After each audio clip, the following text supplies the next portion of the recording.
Standard 8 Subject English Topic Grammar The Clause. Good morning, children. First of all, Happy New Year with the God bless of good health and wellness. We will learn a topic called the clause from grammar.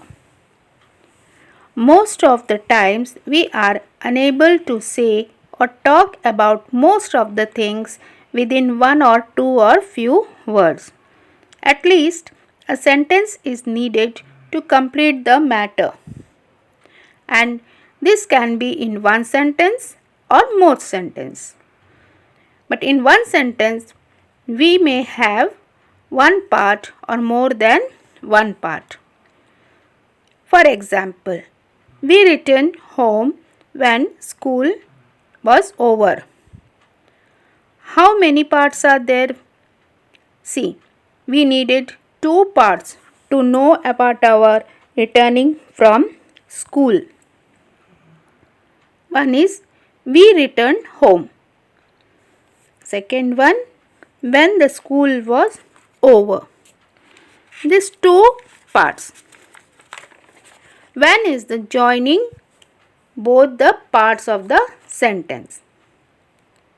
And in both the parts, we find a verb.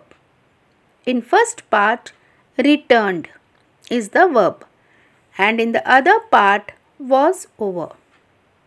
The first part, we returned home, is having complete sense.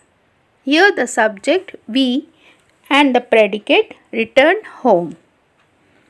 We returned home.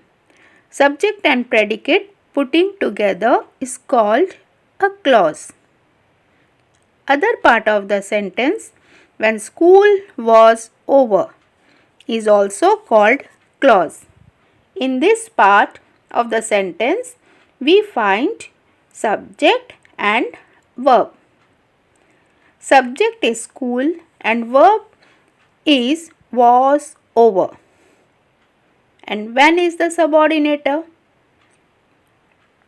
Above all, a part of a sentence with a subject and predicate is called clause.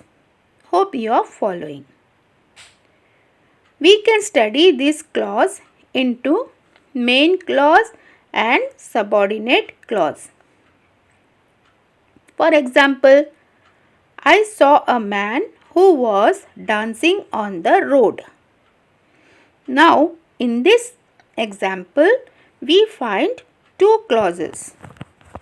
I saw a man, and other one is who was dancing on the road.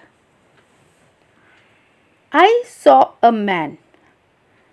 This clause gives a complete meaning and become a complete sentence by itself.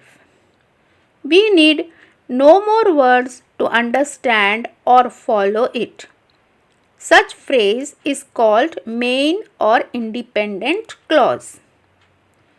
On the other hand, the second clause, who was dancing on the road, is not giving complete meaning, and we cannot understand like who is dancing or how he is dancing, what is dancing, etc. etc. Such questions will arise in the other part of the sentence to the listeners. So, it's incomplete even with the verb. Such part of the sentence is called subordinate clause. 2. This clause supports to know more about the subject or verb or object in the main clause. So it is called subordinate clause and also called dependent clause because this subordinate clause depends on main clause to complete itself, and main clause is also called independent clause because main clause is complete by itself, no need of support to understand it. So it is called independent clause. WHO, who is coordinating both the clause and helping dependent clause to subordinate clause to subordinate main clause. So it is called coordinator or subordinator. Thank you.